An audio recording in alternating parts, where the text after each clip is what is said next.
Ok, estamos de volta, então. Hoje aula 4 e 5 e 6, né? 4, 5 e 6 de Teologia Interpretativa. Olha, foi muito boa aquela aula, hein? Foi muito legal aquela aula. Inclusive, eu estava na casa de um pastor em Curitiba, ele quis apostila, ele quis saber mais. Ele mais quis assistir do que vocês. Ficou do ladinho assim, eu estava na casa dele. Falou, rapaz, coisa boa, não sei o quê. Eu falei, então é isso aí, vamos estudar. Quem estuda, né? Vence mais. Então vamos continuar. Hoje a gente vai entrar hoje em homilética.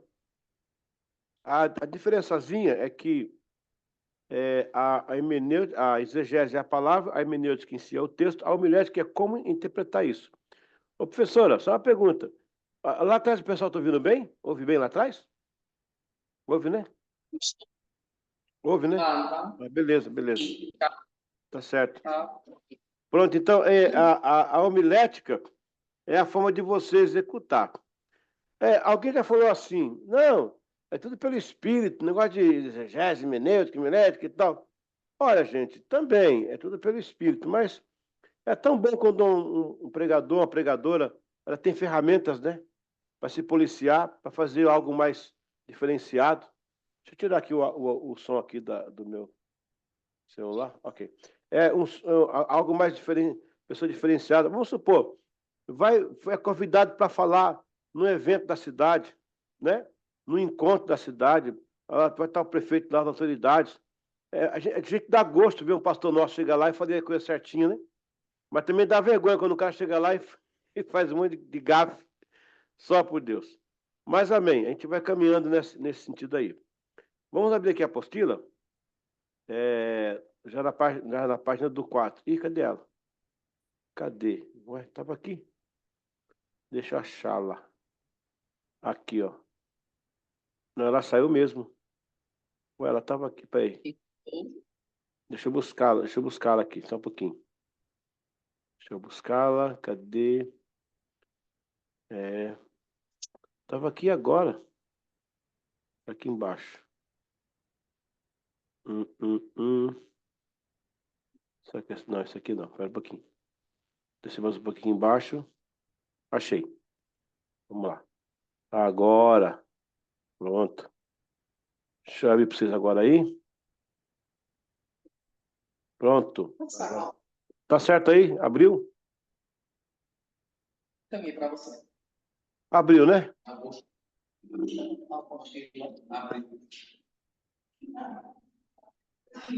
Tá certo? Ok. Vamos lá. Assim. Na hermenêutica e o ciclo de regras dela. A gente vai falar um pouquinho da hermenêutica ainda. Vamos encerrar a hermenêutica para já entrar na homilética. E depois vai ter ética, e até etiqueta vai ter depois. Ok, vamos lá. Pegando aqui o texto. O círculo da hermenêutica. Como teremos a segurança de que um texto não foi deslocado irresponsavelmente para alimentar uma ideologia onde a fonte não respalda a conclusão daquele intérprete? Eu fiquei surpreso hoje, e não é mentira não, em São Paulo foi consagrado Salomão, o rei Salomão e a rainha Sulamita. Eu não sei onde esse povo vai chegar, eu não sei onde vai chegar essa loucura desse povo. E o cara mandou já um e-mail assim para o pessoal abençoando as famílias. Meu Deus do céu. Agora tem um título de Salomão agora também. Já bastava de apóstolo, né? Que o pessoal. O apóstolo tá dentro da harmonia, mas Salomão não, aí não dá, né? Então é falta de hermenêutica, de exegese, de estudar a Bíblia, né? Aí tem essas coisas que acontecem no nosso meio. Meu Deus do céu. Portanto, esse conceito consiste em quê? As partes só podem ser entendidas. Olha que interessante isso aí, ó. As partes só podem ser entendidas quando compreendemos o todo. Porém, o todo só pode ser compreendido a partir da compreensão das partes. Olha, decore isso aí, viu? Essa coisa é puramente hermenêutica isso aí, ó. As partes só podem ser entendidas quando compreendemos o todo. Porém, o todo só pode ser compreendido a partir da compreensão das partes. Com isto, O ciclo hermenêutico expõe que o intérprete deve visitar e revisitar a obra que pretende interpretar, estabelecendo uma variação de conexões entre as partes e o todo. Contudo, é imprescindível a vigilância e cautela para que o ciclo hermenêutico não aprisione o intérprete em uma espiral sem fim, impossibilitando uma compreensão correta. Este ciclo, quando é rompido ou interrompido, serve como sustentação de muitas heresias. Há uma máxima da hermenêutica: todo texto, fora do seu contexto, é base para um pretexto. Eu vou dar para vocês aqui um exemplo. Deixa eu só avançar aqui a próxima parte. Domingo eu preguei sobre o tema Rompendo Barreiras sem quebrar os limites. E eu foquei no texto de Mateus 5, o verso 2 a 8, quando o texto trata da visita de Jesus ao tanque de Betesda. A palavra diz ali que havia naquele dia algumas categorias: coxos, paralíticos e enfermos. Aquele moço ao qual Jesus mandou tomar a cama, não era paralítico, ele estava em depressão. A palavra enfermo que dá para ele ali aparece como atenésios. Atenésios é uma expressão de enfermidade na alma. O atenésios é a enfermidade emocional. Então, aquele senhor estava depressivo. Aí, o que foi que eu fiz? A primeira coisa que eu fiz, eu estudei o texto. Gente, eu estou falando sério. Quando eu vou pregar, o meu texto, ele é analisado pela hermenêutica antes, pela hermenêutica, pela exegese. Eu jamais prego um texto sem esse análise, eu tenho medo. Até porque a gente tem um nome e você pode destruir seu nome aí. Então, assim, eu peguei o texto e quando eu li, eu me arrepiei. Eu li no grego lá. Ele não é paralítico. Algumas traduções colocou paralítico, mas porque o paralítico está naquela lista. Mas, em se tratando daquele senhor em particular, ele estava com depressão. Jesus mandou ele levantar a cama e ir, né? Está curado. Aí você traz para a igreja a seguinte compreensão: Jesus curou ele no sábado. Então, Jesus não pregou contra o sábado, ele foi lá e fez. Ele podia falar: vou procurar hoje aqui, eu vou curar porque eu não considero o sábado mais e tal, isso aqui, eu sou o sábado. Não, ele não fez isso. Ele rompeu uma barreira, que era a cura no dia de sábado. Mas ele não quebrou seus limites. E aquele homem também rompeu a barreira da cerca invisível, é que chamamos de invisible fence, que é a cerca invisível. Ali você tem um texto cheio de hermenêutica para você trabalhar nele. Quando eu comecei a falar para a igreja, né, que aquilo não era paralítico, era um depressivo, a igreja ficou assim, estatelada. O pessoal, uau, um simples estudo de hermenêutica me posicionou. Eu não saí do texto, eu fiquei no texto e eu embasei a minha tese da mensagem que era rompendo as barreiras. Então, fica muito lindo isso. É trabalhoso. É trabalhoso. Eu sei que tem gente que fica garimpando mensagem na internet. Não é a mesma coisa, não é a mesma coisa. Parece que Deus já deixou já armado para não ser a mesma coisa, né? Nada supera a inspiração. Ok. Vamos lá. O pregador... Opa! O pregador e a hermenêutica. Muitas vezes, na boa intenção, corremos o risco de tentar estabelecer uma compreensão do que vamos afirmar em uma homilia, usando textos que são próximos, mas que não expressam, em seu contexto nuclear, de fato, o que estamos querendo afirmar. Isso é perigoso. Olha, isso acontece muito quando o pastor, o obreiro, a pastora, quer calçar uma ideologia e fica jogando um monte de texto lá. Tem texto que não está naquele contexto ali, não, né? Daí a necessidade de se gastar tempo com a leitura, pesquisa, investigação e perguntas ao texto antes de sair por aí pregando coisas que não correspondem à exegese e torna-se mais uma exegese, comprometendo a hermenêutica textual, podendo assim ser um potencial tóxico à verdade genuína da palavra de Deus. Este proceder evita também o fenômeno do dono da verdade, porque usando a hermenêutica de forma correta, esgota-se qualquer desvio e evita-se construção errante de um conceito que, quiçá, um significado. Às vezes vemos pregadores e pregadoras usando o poder da palavra, a autonomia do microfone, até o abuso de autoridade, de liderança, e bradam aos ventos afirmações de seus achismos, e usam textos isolados, desprovidos de ter qualquer exegese hermenêutica prática, que fere o bom senso, equilíbrio textual e a veracidade bíblica. Eu peguei um vídeo essa semana que me mandaram de um pastor grande, um pastor grandão aí, cobrando os obreiros dele para que não usassem barba. Os irmãos não podem usar barba. A nossa igreja, aí falou a denominação, não permite que o homem use a barba, porque está escrito assim. O que está escrito que ele leu é aquela passagem do que não se tem a navalha no seu. Nazireu, é o trato de Nazireu. Não, aquilo gente, aí que está a hermenêutica. É aí que está a hermenêutica. Porque aquilo é um texto local para uma época. Eu tenho 2 filhos homens, né? Eles nasceram na América. Eles foram circuncidados, os 2, quando nasceu. A minha família tem ascendência judaica, mas não é por isso, não. Foi por causa do lado. Eu não posso pegar isso como doutrina hoje. Irmãos, a partir de agora, todos os bebês homens da Beth Shalom vai ser circuncidado. Isso era um trato de Deus com Abraão para o propósito local de uma nação. Você tem que ver Israel por alguns prismas. O prisma cerimonial, o prisma civil e o prisma memorial. Esses 3 prismas aqui, esse prisma aqui, ó.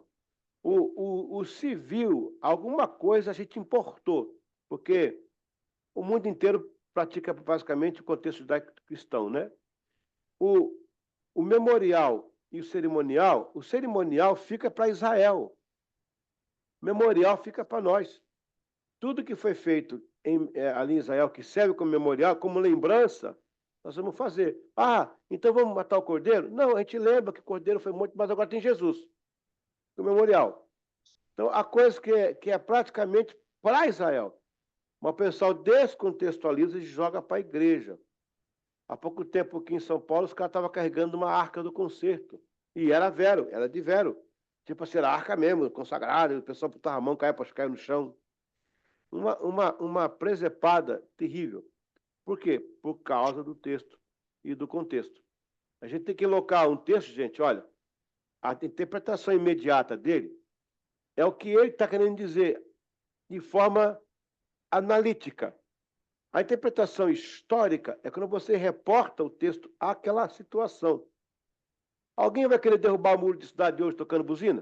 Alguém vai querer fazer isso hoje? Vamos tocar a buzina, rodar. Para começar a ter cidade que a cidade não tem mais muro hoje, né? Isso é um contexto local. Aconteceu com Jericó. Então, a gente há de fazer essa diferenciação para que a gente não incorra nesses erros que acontecem por aí. Ok? Há maneiras de... Cadê aqui? Maneira de distorcer a mensagem bíblica. Então, agora eu vou ensinar vocês como é que torce a Bíblia, tá? Agora, se pegar a sala isolada, vai dizer que eu estava ensinando isso. Sabe? Existem 3 maneiras de distorcer a mensagem bíblica. Primeiro, acrescentando algo à sua mensagem. Aí você vê lá a referência Apocalipse 2:18. Segundo, omitindo parte dela. Omitindo parte dela. Por exemplo, todas as coisas cooperam para o bem daqueles que amam a Deus. Oh, que maravilha. Bati o carro, está cooperando, né? Cair na rua, bater a cabeça no poste, está cooperando. Não. Continua o texto. Daqueles que andam segundo o seu propósito. Tem que estar no propósito de Deus, para que tudo coopere.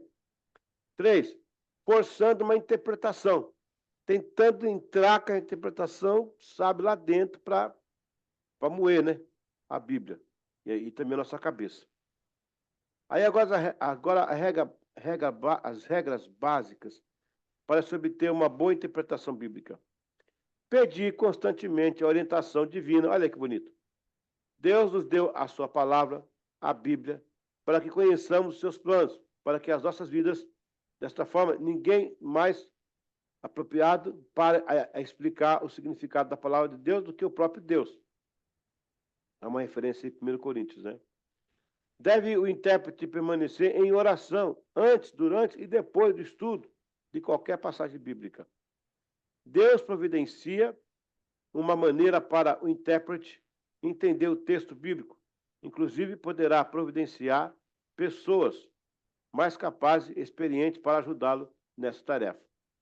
O exemplo é o caso do etíope em relação a Filipe naquela condução, aquele episódio que aconteceu ali, né? Glória a Deus. Então, vamos agora encerrar, acho que agora encerra a parte de hermenêutica aí. A hermenêutica é a arte e a ciência da interpretação, especialmente dos textos. Ao realizar uma hermenêutica em um texto, o objetivo é entender o significado original, o contexto e aplicação do texto em questão. Aqui está um guia para passo a passo para realizar uma hermenêutica. Contextualização histórica e cultural. Isso é muito importante. Entenda o contexto histórico. Identifique o período em que o texto foi escrito. Quem era o autor? Quem era o público-alvo? Quais eram as condições políticas, sociais, religiosas da época? Ok, deixa eu fazer uma pergunta aqui para a classe aqui. Todo mundo concorda que nós temos que ler a palavra de Deus, sim ou não? Temos que ler a palavra de Deus? Pronto, concordamos com isso. Mas a Bíblia diz, lá no Antigo Testamento, que o povo de Israel, quando voltou do cativeiro, ficava de manhã até a noite, lendo, enquanto Esdras lia a Torá, lia as leis de Deus. O povo estava com tanta saudade da Torá, que eles ficavam de manhã, criança, jovens, idosos, todos, de manhã até a tarde ouvindo. Aí pronto, o que você vai fazer agora? Você vai colocar essa doutrina na igreja, né? Vamos pôr essa doutrina. A igreja Beth Shalom agora vai ler, quando lê a Bíblia, vai ler o dia inteiro, de manhã até a noite. Não, isso não é o caso.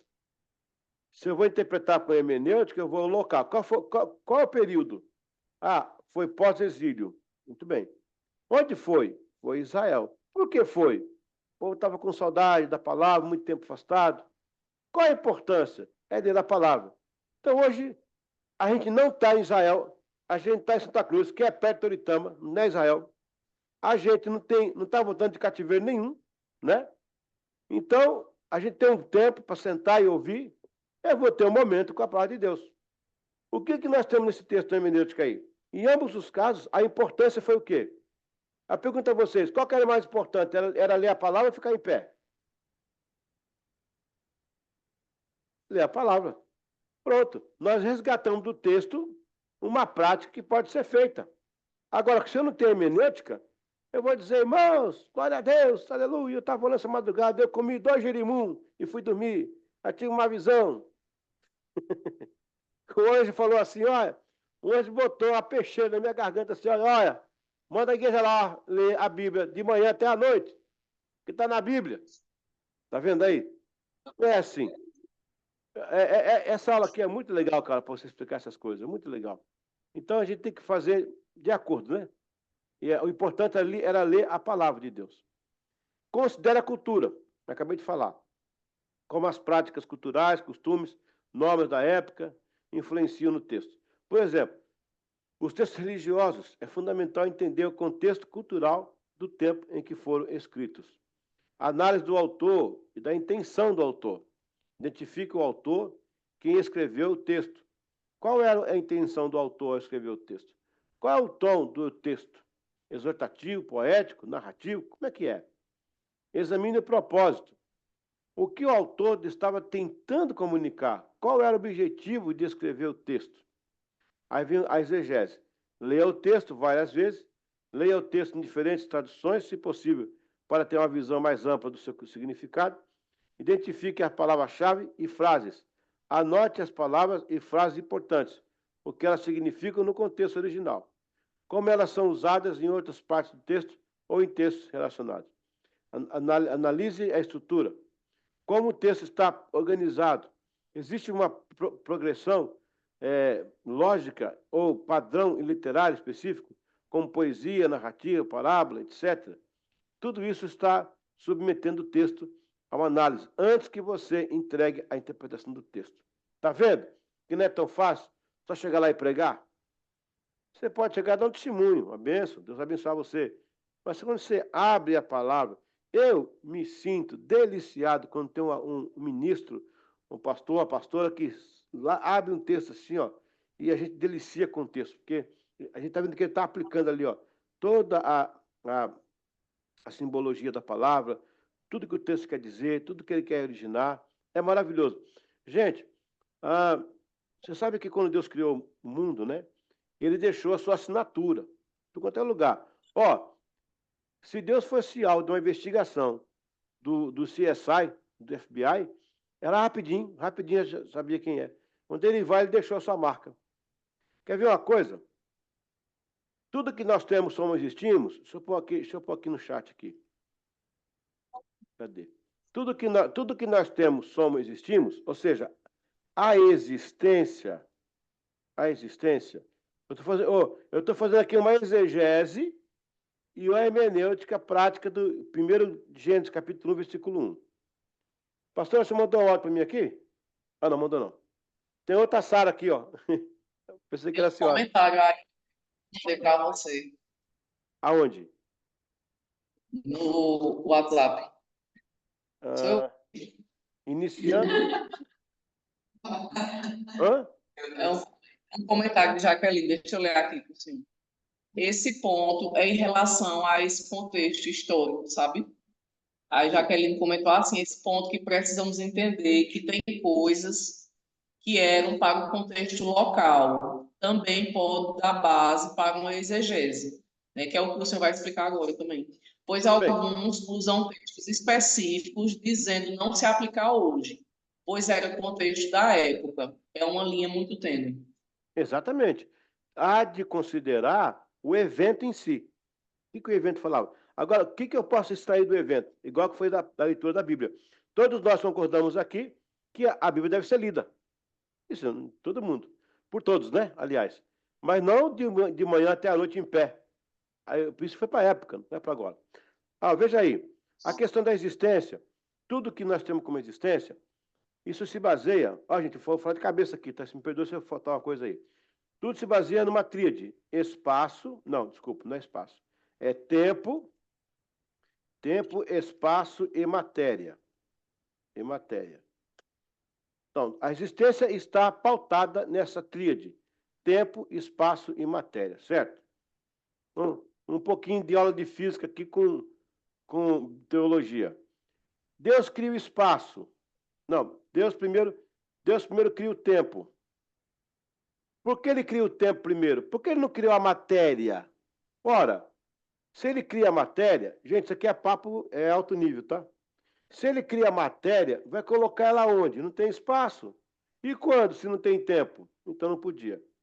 Deus pode ter criado o espaço, mas qual o tempo do espaço? E sem a matéria, qual o propósito de ter um espaço sem a matéria? Olha que coisa linda. No princípio, criou Deus os céus e a terra. Bora lá? No princípio, é o tempo. Primeiro ele criou o tempo. Gente, é para aplaudir de pé, igreja. É forte, Brasil. No princípio, ele criou o tempo, certo? No princípio, criou Deus os céus, olha o espaço, e a terra, olha a matéria. Agora, no tempo, o que eu tenho no tempo? Eu tenho passado, presente e futuro. Futuro. Deixa eu ver, tá um futuro ali. Futuro. Olha lá. Tempo eu tenho passado, presente e futuro.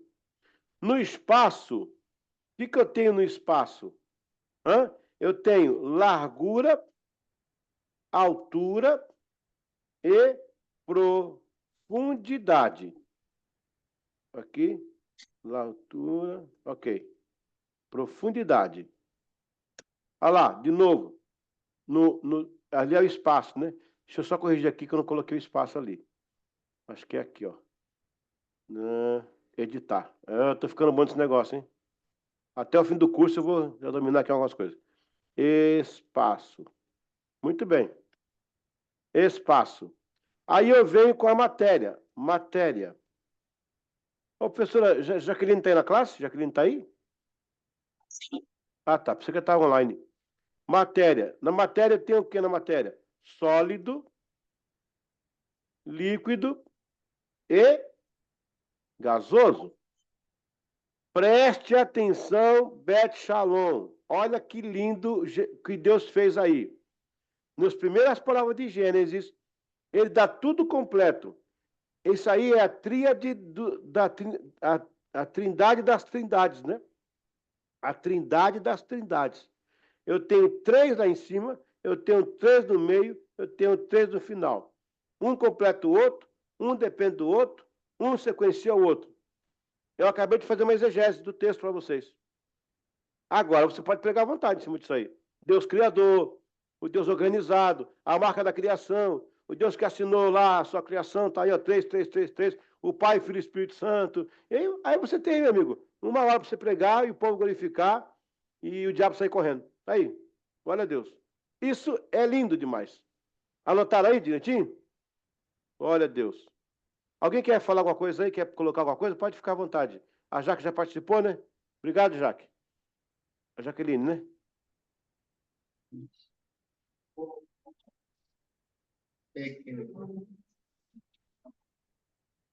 Olá, pastor.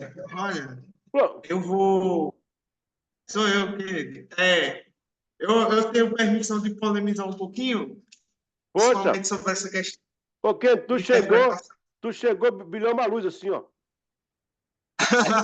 Tem uma luz aí, ó. É, uma coisa que eu acho interessante, eu sou um cara que gosta muito de história, porém, quando a gente vai falar de Bíblia, principalmente sobre questão cultural, às vezes eu acho muito perigoso muitas interpretações que tem por aí. Principalmente pegando textos bem polêmicos e complicados. Por exemplo, para poder sustentar alguns tipos de coisa que, digamos que não é aceito na nossa sociedade. Por exemplo, vamos pegar de incesto, você pega os incestos que tem na Bíblia, até mesmo genocídio. E, tipo assim, se você não tiver um gabarito e entender mais ou menos como é que funcionava lá, você acaba praticamente cometendo crime. Bom Então, acho ponto. muito interessante a gente tomar cuidado, porque senão, se eu pego o Novo Testamento ou mesmo o Velho, a gente vai estar defendendo escravidão, inclusive É. escravidão sexual. Assim, eu Ô, acho. Kennedy, Jericó foi um genocídio, no ponto de Sim, vista de hoje. Juízes e Josué está cheio de genocídio. É, De crianças e afins, inclusive. Mas, tipo, é uma coisa importante que a gente tem que ter noção disso, porque senão a gente acaba falando coisas não muito boas. Eu acho que é importante o pregador ele ter essa noção também, assim, só um ponto, porque senão a gente começa a falar coisas e aí vai um bocado de gente preso depois. o pregador fala assim, você tem que matar o seu Golias, mate o Golias. Rapaz, é muito fácil. Tem aquele corinho também que fala assim, ó, persegui os inimigos e os alcancei, os consumi, os atravessei. Rapaz, né? Vê com Josué lutar em Jericó, que morreu de criança, mulher e idoso aquele dia. Mas é o contexto de época. Olha, é a mesma coisa do incesto, né? Com quem que Caim casou, gente? Com quem que Caim casou? Não foi com Dorinha de Tito Toritama, não. Não foi, não. Foi com a irmã dele. A irmã dele. Ou a irmã, uma sobrinha. Ele casou com a irmã ou com a sobrinha. Mas era necessário. Só que aí, eu tenho um estudo científico que eu escrevi no meu livro. Eu lancei um livro de Israel, tem 290 páginas esse livro. Foi lançado em Israel. Eu lancei em Jerusalém, já esgotou. Está na segunda, está na Amazon. Está na terceira tiragem já. Nesse livro eu abro um texto que eu explico o que aconteceu. A lei de incesto vai aparecer nos decretos de Deus lá no deserto. Até então era permitido. Primeiro por causa da reprodução da raça. Agora, depois, com a miscigenação muito próxima, você vai ter umas anomalias acontecendo em termos de família. Foi quando Deus decidiu parar e disse, daqui para frente agora não pode mais. Então, é como o Kennedy falou, contextualizar época para que não cometa... Se você sentar no carro hoje e colocar o retrovisor, olhar para trás e ficar condenando o que você viu no retrovisor, não dá. É difícil entender isso aí. Mas é tudo questão de você contextualizar. Meu conselho, não toca nesse assunto da igreja, não toca. Vai para a palavra e prega Jesus e evite esse tipo de coisa. Jaque, você quer falar, Jaque? Quero, pastor. É porque não só comigo, mas tem alguns colegas que ficaram também com um pouco de dúvida a respeito da parte que o senhor falou sobre a cura do paralítico de Betesda, do tanque de Betesda. Pelo que eu entendi, é como se o senhor estivesse falando que o termo paralítico, na época, tinha outro sentido e não um deficiente físico. Seria isso? Ou porque nas versões que eu vi, todas as versões trazem como paralítico. Exato. A versão grega fala de enfermo. Eu tenho a versão grega... Ah, está no meu celular. A versão grega, ela fala enfermo. O que acontece é como tinha categorias, tinha coxo, tinha cegos, paralíticos e enfermos. Quem traduziu ali, ele vai encaixar alguma categoria. Podia ser um coxo, né?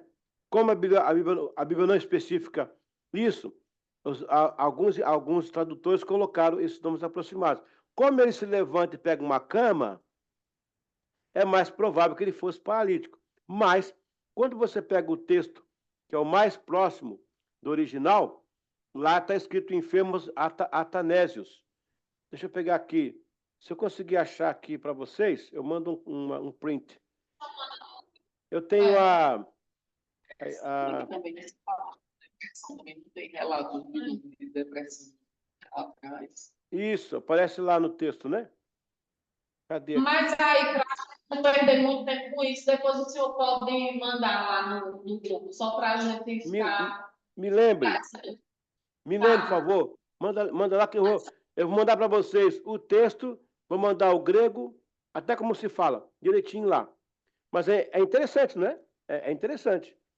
O intérprete, ele aproxima do paralítico, mas tudo bem, a cena é de um paralítico, quer dizer, levantou, pegou a sua cama, mas o texto é de um depressivo. Aí você vai ver, mas eu já abri aqui, ó, mas eu vou mandar para vocês. Por favor, me lembre, eu preciso mandar para vocês isso aqui, tá bom? Isso aí, isso aqui é seminário, isso é para aprender mesmo, glória a Deus. Vamos continuar então? Para a próxima? Precisa... Para a próxima pista, né? Acharam interessante aí a questão da tríade, né? Interessante, né? A questão da tríade. Fantástico isso aí. Vamos lá. A próxima aqui. Ok? Agora, hermenêutica e as ferramentas. Ah, tem mais uma de hermenêutica. A próxima que é de homilética. As ferramentas da hermenêutica, né? Ferramentas da hermenêutica. Embora o emprego da hermenêutica seja realizado desde o século II antes de Cristo pelos gregos, os gregos foram fera. 2 séculos antes de Cristo. Porém, surgiu no cenário um grande estudioso do tema, Friedrich Emerson. E agora?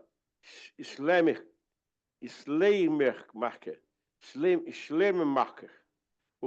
Esse CH em alemão é, né? Schleiermacher. Ele é do século XVIII, né? Século XVII, XVIII. Ele era um religioso alemão, com esse nome, né? Uma referência na ambiência da hermenêutica, pois ele defendeu que esse estudo deveria ter uma conotação de abrangência universal, que servisse de base para outras disciplinas, como a hermenêutica bíblica e a hermenêutica legal. Métodos da interpretação, Schleiermacher postula sobre os 2 métodos para alcançar a interpretação. Basicamente, as ferramentas para a prática da hermenêutica de um texto incluem análise do contexto histórico-cultural, que busca entender o ambiente em que o texto foi escrito, o estudo da linguagem, das figuras de estilo utilizadas, visando captar o significado original das palavras. A comparação com os outros textos relevantes, especialmente dentro do mesmo corpus literário ou religioso. A consideração das intenções do autor, olha aí, identificando as mensagens centrais e subjacentes. E, por fim, a reflexão sobre a aplicação prática, avaliando como os princípios extraídos. Olha, princípios extraídos. Então, eu não posso, às vezes, um texto está atrelado ao seu passado. Para que eu use esse texto, gente, no presente, eu tenho que fazer a extração da aplicação prática, né? O princípio extraído. Porém, ser relevantes para a situação atual. Essas ferramentas permitem uma interpretação mais profunda e precisa do texto. Então, gente, quando você vê o texto que Elias mandou buscar as vasilhas para orar pela mulher que não tinha comida em casa, você não vai sair por aí mandando o povo trazer vasilha para a igreja, né? Traga as panelas vazias para nós orar aqui no culto da panela. Vamos fazer o culto da panela vazia. Não. A panela está em casa, deixa ela vazia lá. Vamos orar aqui na igreja assim mesmo. Deus vai abençoar. Então, qual que é o princípio que eu extraí? O princípio da fé e da oração. Mas no contexto local, aquele episódio das vasilhas é para aquela época lá, a não ser que Deus mande fazer, mas aí tem que ser Deus, né? Não pode ser outra coisa, né? Nem o bicho lá, tem que ser Deus mesmo. Ok, vou continuar aqui nas ferramentas. Olha os métodos. Primeiro método. Isso aqui vai cair na prova, hein? Ele deu o nome de divinatório.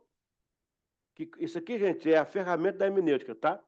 Divinatório, que corresponde ao momento quando interpretamos algo utilizando nosso entendimento do mundo e do ser humano. Quer dizer, o método divinatório a gente interpreta uma situação utilizando o nosso entendimento de mundo e de ser humano. Do empírico, né? Ali da atmosfera, do que você vive, à sua volta. Já o segundo método... Oh, meu Deus do céu, o que aconteceu aqui? Aqui. Já o segundo método é o comparativo. Então, escreva aí, divinatório e comparativo.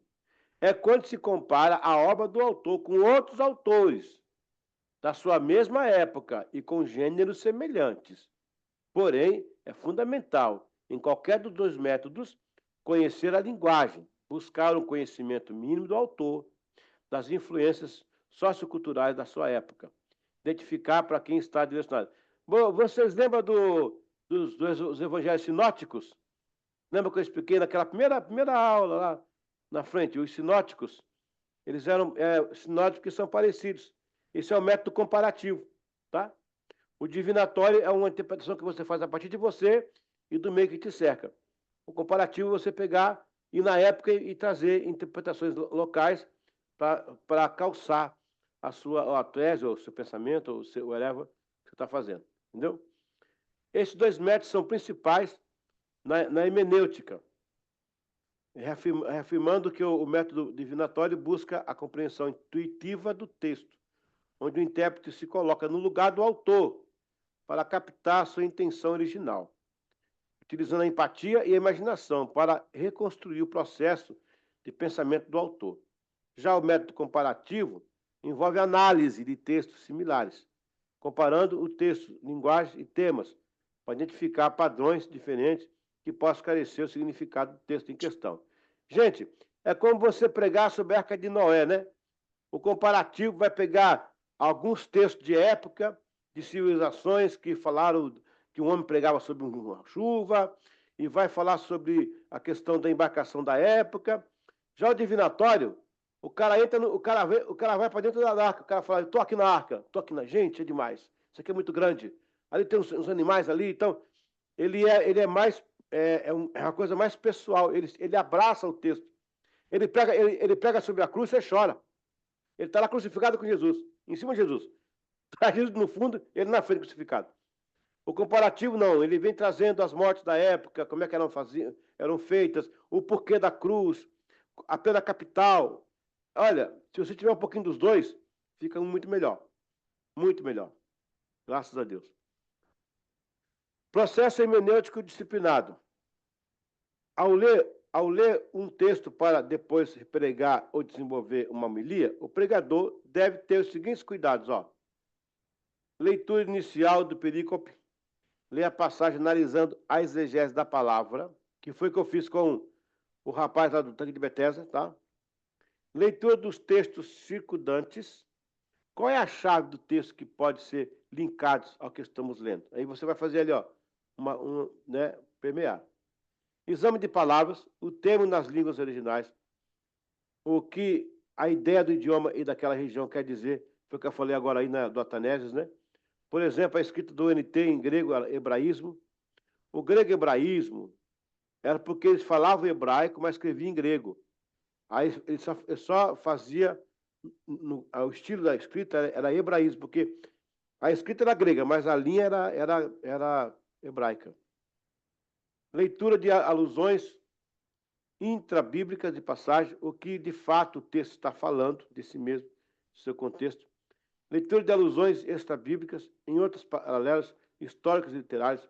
O fato de Gilgamesh, aí o Gilgamesh, eu acho que o Ken ouviu falar dele. Gilgamesh se referia a uma história bem próxima, parecida à do Éden. Na verdade, esses documentos paralelos servem para corroborar o que a Bíblia diz, sendo a Bíblia mais exata em relação data, personagem, geografia e evento. Data, anote aí, data, personagem, geografia e o evento. Os escritos paralelos daquela época, eles dão ideia, mas a Bíblia traz data, a Bíblia traz personagem, ela traz a geografia e traz o evento. Aí não tem como, cara. Aí a Bíblia realmente é Deus escrevendo na mão dos homens, né? Isso aqui é uma boa tese, tá? Para quem encontrar algum engraçadinho aí na faculdade que queira falar que, porque o Gilgamesh falou, porque o outro Anastácio falou também, é porque os contos das epopeias de Homero e a baboseira. Manda aqui para isso aqui, ó. Manda isso aqui para eles. Manda isso aqui, ó. A Bíblia dá datas. Ela fala personagens. Ela fala onde é que foi. Ela conta o evento. A Bíblia arrebenta, rapaz. Glória a Deus, viu? Aleluia. Estou muito feliz por servir a essa igreja de Deus e essa Bíblia maravilhosa que nós temos. A análise hermenêutica ainda inclui a consulta a obras de referência sobre o contexto histórico, social, da ambientação da passagem. O que os outros dizem do mesmo texto que eu estou investigando. Exame da história, da recepção, quer nas artes, história das ideias, no pensamento teológico da passagem, quais fatos locais e regionais corroboram para aquela informação. Inferência das leituras possíveis da passagem. Inferência é uma dedução feita com base em informação, ou um raciocínio que usa dados disponíveis para se chegar a uma conclusão. Vamos entender aqui a diferença entre referência e a... Eita, peraí. Caiu aqui de novo. Rapaz. Pronto. A referência e inferência.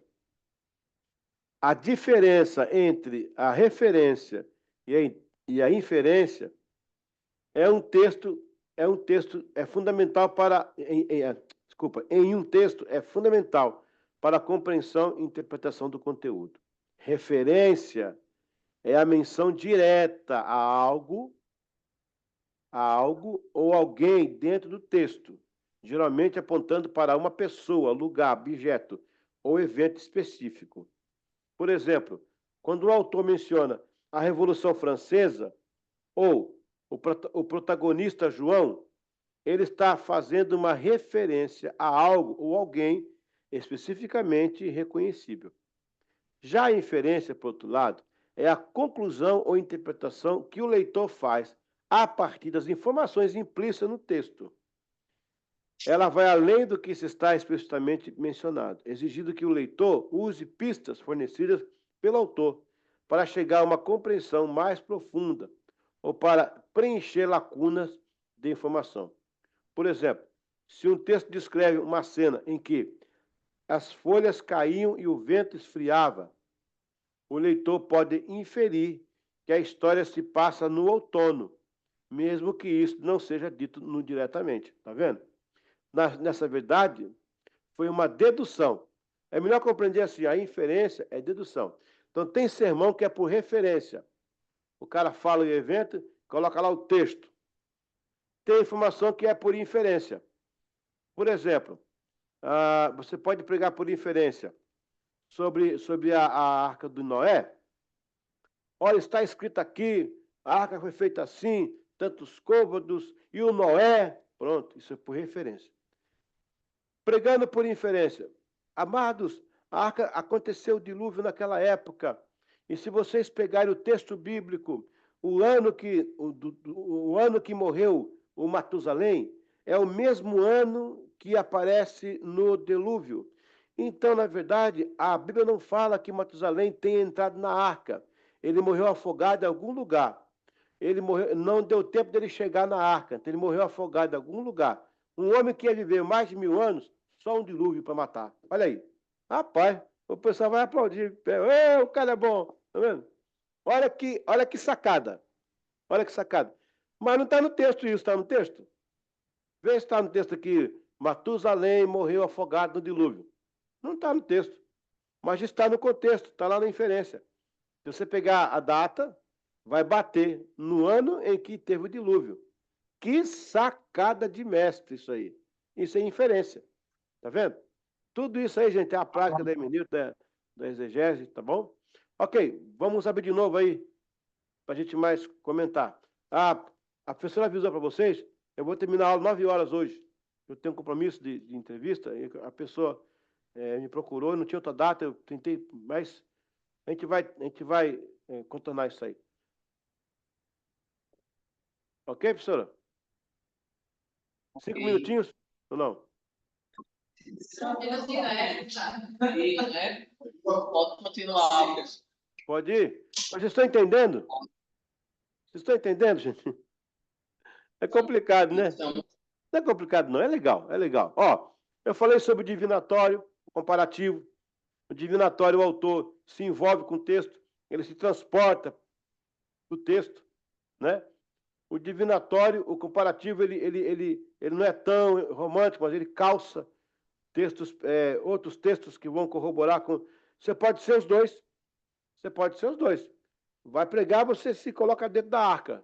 E também pega coisas relacionadas também, né? A gente falou um pouquinho também aí, terminamos aí com essa questão da inferência e referência. Então, a aula está seguindo.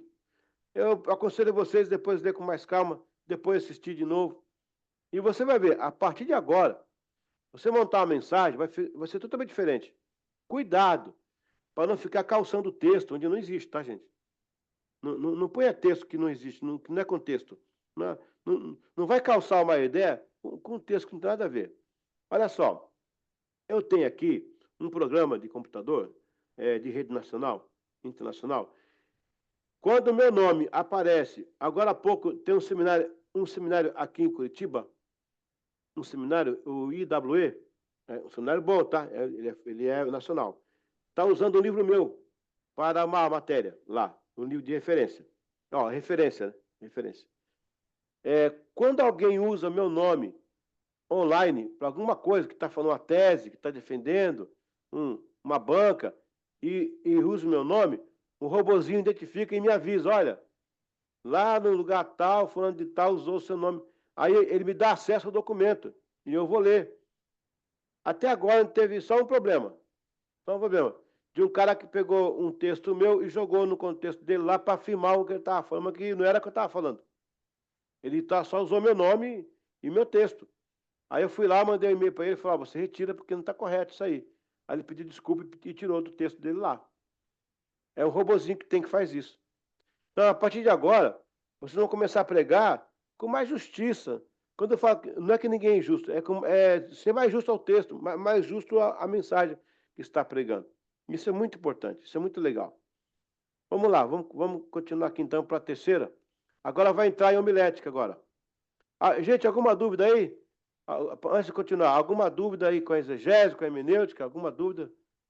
Acho que não, né? Se tivesse, tinha falado, né? Ok. Ou tem, não quer falar também, não sei, não sei. Eu vou encontrar um texto que me libera a bola de cristal, para a gente resolver isso o mais rápido possível. Ok. Aula número 6, homilética, a arte de pregar. Agora é como fazer. Até então você estudou a frase, o texto, e agora como você vai trazer isso, né? O que é homilética? A homilética é a disciplina que estuda a arte de preparar e proferir sermões ou discursos religiosos. Ela envolve técnicas de comunicação, organização de ideias, interpretação bíblica, com o objetivo de transmitir a mensagem espiritual de forma clara, persuasiva e inspiradora para o público.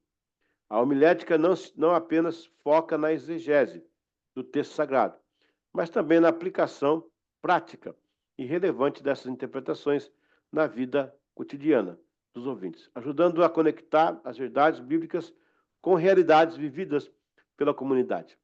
Antes de dizer que homilética é arte de pregar, e esta arte envolve retórica, oratória, argumentação, persuasão, indumentária, comportamento, gesticulação, precisamos entender a homilia em si. Na declaração de Murphy O'Connor, homilia é a preleção dada por um sacerdote no decorrer de um serviço de culto, após a leitura do Antigo Testamento ou do Novo Testamento, antes da recitação do credo. A homilia, continua Murphy, tem a função de explicar a fé, o significado dos vários elementos litúrgicos também, em relação à situação dos presentes, para o encontro dialogal com Deus se torne verdadeiramente consciente para todos e cada um, né? Na prática, a homilia deve ser a conversa familiar, homilia com o povo de Deus e a sua igreja. Gente, o termo homilia está muito ligado ao setor religioso, né? Você pode falar que está dando uma homilia, está conversando, né? Mas é mais termo religioso. E envolve algumas coisas aí, ó. Já envolve a exegese, já envolve a hermenêutica. Aí vem a oratória, a retórica, a argumentação. O problema é... Não, o problema não. A situação é que a exegese e a hermenêutica, ela é pessoal. É para mim. Quando eu transfiro isso, vira homilia. Então, se não houver um pessoal bem feito, vem uma homilia estragada, né? A homilética, como se tem dito nos meios da eloquência, é a tradição da arte de pregar. Na homilética se usa ferramentas preciosas para compor o conjunto do objetivo, que são os argumentos de retórica, na ênfase voltada para os assuntos dentro da Bíblia Sagrada Cristã. Há também a oratória, de igual modo a persuasão, dentro da mesma cultura, de forma de como se vestir, a educação de bons hábitos no púlpito. Tudo isso faz uma cultura em volta de que seja a proposta da homilética. Então, a homilética não é só mesmo em pregar, não. Ela envolve muita coisa, tá? A roupa, o modo de se falar, o modo de você se dirigir. Retórica e oratória. A diferença entre retórica e oratória está no foco e na aplicação de cada conceito. Só um pouquinho aqui ainda. A homilética, gente, ela também ensina as éticas de púlpito, né? Eu não sei quem já viu essa frase. O cara vai cantar assim e fala assim: eu acabei de cantar esse hino, eu vou cantar mais um com a permissão do pastor. Já viu essa frase? Eu vou fazer isso com a permissão do pastor. Na minha igreja, o cara fez isso, meu. O cara veio cantar, não foi eu que convidei, não. Fosse meu amigo, eu até deixava, não sabia quem era. E estava tendo muito tempo já. Eu vou cantar mais um com a permissão do pastor. Eu falei: eu não permito, não.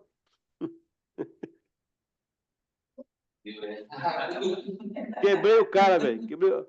Pastor, não, você não falou aí? Com a permissão do pastor? Então eu não permito. Por causa do horário, filho. Deus abençoe, tá? Eu tenho que dar ceia aí no pessoal. Mas, uma benção, uma benção, uma benção. Deus abençoe. Cara, você é demais aí, vou sentar. O pessoal dessa frase, isso é uma falta de educação. Eu vou falar mais isso com a permissão do pastor, mas nem pedi permissão. Então ele virou, eu falei: então eu não permito. Então ficou assim, sem a permissão do pastor. Homilia no púlpito, né? Meu Deus do céu. Vamos lá. Outra coisa, você estava esquecendo já. Aqui da minha igreja, por exemplo, não é que é proibido, tá? E não é que eu exijo, não, mas eu ensino a seguinte forma: você chegou na hora do culto, está lendo a Bíblia, não entre e espere. Espere terminar a leitura. É a Bíblia. Eu não estou lendo o gibi do Pato Donald e nem o Pequeno Príncipe. Eu estou lendo a Bíblia. Então, eu aconselho, pessoal, quando eu chegar no templo, o culto está começando, alguém está lendo a palavra ou orando, espere até terminar. Terminou, você entra. Eu acho que são pequenas coisas, gente, que vai abençoando aí a educação da igreja, né? Ok. A retórica é a arte de utilizar a linguagem de forma eficaz e persuasiva, abrangendo o estudo das técnicas de argumentação, de estrutura de discurso. Ela envolve a construção do discurso em termos de conteúdo, apelo emocional, a lógica, sendo uma disciplina teórica que analisa como as palavras podem influenciar e convencer um público. Eu fui numa igreja aí, não vou falar o nome não, porque você conhece, o pessoal imposta a voz, eles conversam normal com você, conversa normal. A que não vai no microfone, imposta a voz. É um tipo de retórica. É um tipo de retórica. O cara está assim, ô pastor, que bom estar conosco, que Deus abençoe, que legal. Ei, vai abrir o culto. Ele, vou abrir o culto, daqui a pouco eu chamo para pregar. Aí ele só fala assim, amada igreja, a paz do Senhor, aleluia. Vamos ficar em pé, vamos ler a palavra do Senhor. Logo após, a banda vai tocar. E depois o coral vai entoar um hino ao nosso Deus. Oremos, Altíssimo e Eterno Senhor. Quem já viu isso? Quem já viu? Não é errado. Ó, não é errado não, tá? E nem é pecado não, tá? É oratória. É uma técnica. A pessoa nem sabe o que está usando. Desculpa, uma retórica, né? Vai por aí. Oratória. Eita, que tá pulando aqui. Meu Deus do céu. Jesus. Oratória. Por outro lado, a oratória é a arte de falar em público, com ênfase na apresentação. No caso é oratória mesmo, da comunicação verbal. A retórica é a forma de você fazer. Como você calça, como você vai trazer impostação ali e tal, como você vai argumentar, as ênfases que você dá na voz. Você pode falar uma coisa sentimental, isso muito faz o locutor, né? E quebrar a voz ali, ou falar algo feliz sorrindo, né? Igual lá no Brasil tem o Eli Correia. Oi, gente! O cara fala assim, você já ri lá no rádio. Você nem vê o cara, já ri com o cara. Oratória, por outro lado, é a arte de falar em público. Aí você não tem medo de falar, você enfrenta a multidão, né?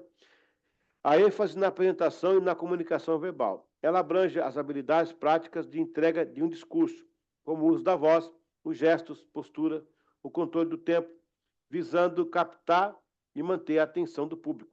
Enquanto a retórica foca na construção do argumento e no uso da estratégia da linguagem, a oratória está mais ligada à performance e à eficácia da comunicação ali ao vivo. Então, elas diferem assim. Muitas vezes a pessoa tem uma boa oratória, mas não tem uma boa retórica.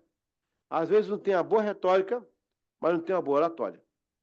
Para o advogado, é imprescindível ter oratória, retórica, né? E até mesmo a exegese lá, hermenêutica. Vamos lá. Os 3 alvos da homilética. Os gregos iniciaram a prática, ou melhor, a organização homilética no século XVII. Muitos pregadores da igreja cristã se aproximaram da técnica. Os gregos organizaram, e no século XVII, eu comecei ele aqui e falei, está errado, porque a prática mais vem no século XVII. Mas os gregos já faziam isso. No tempo de Paulo Paulo discursava já. Muitos pregadores da igreja cristã se aproximaram da técnica e aplicaram em suas homilias. O contato com a comunidade em suas paróquias. Embora que no caso da igreja, a função primordial da homilética está em o quê? Preparar os sermões, apresentar a ideia e alcançar o público pela boa fala e articulação. Espera um pouquinho, gente, o negócio está escapando aqui hoje. É articulação, fundamentação e argumentação. O bom vestir, o bom gesticular, envolve também preceitos de ética, etiqueta e educação sociocomportamental. Aquela frase assim, ó. A frase assim, ó. Maria, traz a bacia. De novo. Maria, traz a bacia. De novo. Maria, traz a bacia. É a mesma frase. Como é que você entendeu isso? O primeiro é educado. Maria, traz a bacia. O segundo é apelativo. Maria, traz a bacia. O terceiro já é estilo seu lunga, né? Maria, traz a bacia. A mesma frase. É uma questão de retórica e de oratória. É a forma como você... Por exemplo, gente. Por exemplo, aquele senhor é um ladrão de galinhas. O cara fica, como é que fala aí? Pega um A, né? Ele pega um A. Ladrão de galinha. Ou então você fala assim, ó, aquele senhor, ele é um furtador de penosas alheias. Isso é retórica. Isso é retórica. Olha, tem uma piada aí, eu acho que é piada lá em Caruaru. Eu vi em Caruaru isso, ó, em 84, cara. Eu vi isso aí. Tinha um político chamado Drayton Nejaim, o nome dele. Era Drayton Nejaim. E aí ele... Não, isso aqui eu vi aí, eu acho que é uma piada. Que ele falou assim lá no palanque político, né? Lá em Caruaru, falou assim, olhou pro rapaz e falou assim, ó, o João ali, ó. Ô, João, você, João, é você. A sua mãe faz o melhor café de Caruaru. Aí o João falou, ô, doutor, dê um abraço a ela, dê um cheiro a ela, fala que o Drayton mandou. Falou, ô, doutor, ela já morreu tem 4 anos. Aí ele falou, aí ele chorou, falou, morreu para você, filho ingrato, mas vive no meu coração. Não sei se deve ser piada. Mas é uma retórica com oratória, né? Isso é maravilhoso. Tudo tem a ver. Tudo tem a ver. Vamos lá. Vamos terminar aqui. Práticas de homilética. A homilética inclui a exegese cuidadosa das escrituras para garantir que o sermão seja fiel ao texto bíblico. A estruturação clara do discurso com uma introdução cativante. Então, isso aí, ó. A introdução, ela tem que prender o povo. Aí, a oratória, a retórica é construir essa introdução, né? Fique comigo, daqui a pouco eu vou falar uma coisa aqui agora, mas tem que ficar ligado, então isso é um apelo de retórica. A oratória é a forma como você vai falar, você vai convencer. Desenvolvimento lógico e uma conclusão impactante, além do uso de ilustração, no caso adequada, né? E exemplos práticos para conectar as verdades bíblicas com a vida cotidiana dos ouvintes.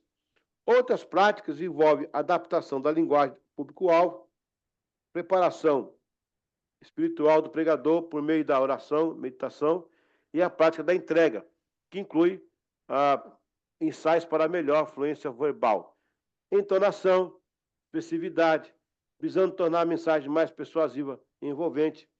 Por exemplo, às vezes a pessoa tem uma boa argumentação, ela tem conteúdo, mas ela não sabe passar. Chega na frente lá, não tem aquela oratória. Ela pode ter retórica, né? Muitas vezes, qual que é a máxima? Nem todos que têm oratória possuem retórica, mas a maioria que tem retórica possui oratória. É bom você ter os dois, né? Vocês lembram daquele quadro famoso no Brasil? Que a moça falava, coitada, coitada. Pegou. Foi uma coisa assim, coitada. Olha, era uma linguagem, a voz dela é horrível, né? A voz, coitada. Mas a retórica dela é boa. Ela juntava gente para assistir. Se você consegue ter as duas coisas, vocês lembram que o texto fala assim, João, que Jesus tinha autoridade nas palavras? O que foi que Pedro falou para ele? Para onde iremos nós? Só tu tem palavra de vida eterna. Então, Jesus, além de falar bem, ele tinha uma construção verbal maravilhosa. Isso inclui um bom vocabulário, a forma como você vai passar a ideia para o público, de que forma você vai fazer isso, como você vai cativar o público, como você vai enfrentar situações. Eu estava pregando em Alegre, uma cidade chamada Alegre, em Espírito Santo, na praça, na rua. Eu estava com um sermão na Bíblia, com um clipe. De repente bateu um vento, rapaz. O sermão saiu. Eu ia para o segundo tópico. Ó. Aí caiu em pé de mim assim. Aí eu falei assim, ó, e o Deus que eu estou pregando, ele criou os céus e a terra. Fui lá embaixo, peguei o papel e botei. Segundo lugar, pá, fui embora. Ó, aleluia, deu certinho. É por aí. É a forma de você estar na frente ali, falar, argumentar, fazer. É muito importante.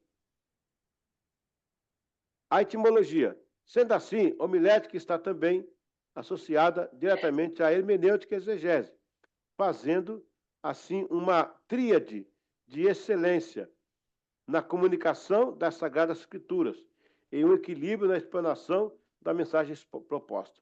Etimologicamente, o termo homilética deriva-se do homiléticos, que veio de homilos, cujo significado é multidão ou assembleia do povo. Rumos, né? Rumos. Esse termo acabou por originar a palavra homilia, que quer dizer discurso com a finalidade de agradar. Quando você vê alguém falando que na verdade, você fala, você é um homilético, né, cara? Portanto, a etimologia da palavra remete à ideia de falar ou conversar com um grupo de pessoas, sugerindo um discurso que se destina a instruir ou edificar a comunidade. Na tradição cristã, a homilética evoluiu para se referir especificamente à arte de pregar sermões, em que o pregador se dirige a uma congregação com o propósito de explicar e aplicar as escrituras.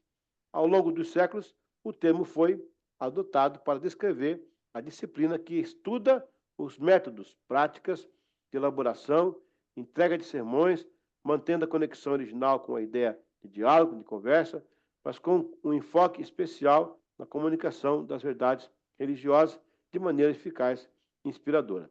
Deixa eu completar agora mais alguma coisa aqui. Eu devo tratar ainda desse assunto nas próximas aulas, mas a homilética também inclui o modo de você vestir. Por exemplo, quando eu viajo, eu procuro saber como é que se veste lá. Eu vou pregar semana que vem num congresso de missões lá no Uruguai. Vou pregar com intérprete lá. Vai ser Uruguai, Paraguai, Argentina e Brasil. Eu vou representar o Brasil. Já estou perguntando como é que o pessoal, como é que é o sistema. Já assisti alguns vídeos. No mês de outubro, eu vou pregar na Coreia do Sul. Já estou vendo como é que é. Fui pregar na África, eu vesti roupa de africano. Isso tem tudo a ver com a homilética também. A forma de você gesticular, tem países que têm gestos que são obscenos. O pastor, sempre que você for pregar, pastor, qual é o horário? Quanto tempo eu tenho? Eu procuro perguntar quantas músicas, quanto tempo, porque ali eu vou me adequar. Isso é homilética também. Porque tem gente que vem pregar, você tem que ficar em pé e falar, meu irmão, já acabou. Né? Senta, né? Acabou, irmão, né? Acabou, senta. Mas tem outros que não. Então você precisa... Hã? Irmão, já é amanhã, Não entendi. Tá pesado, já tá muito tarde, 2 horas da manhã, para o irmão poder terminar. Pregador. Pois. Pois. Mas é isso. A gente vai voltar nisso aí. A forma de sentar no púlpito, a forma de você estar ali, como se dirigir ao pastor, tudo isso tem um contexto. E eu acho isso muito legal. Não é frescura, não. É uma coisa organizada. Vamos abrir aí. Quem quiser comentar uma coisa, falar uma coisa, por favor, fique à vontade. Não.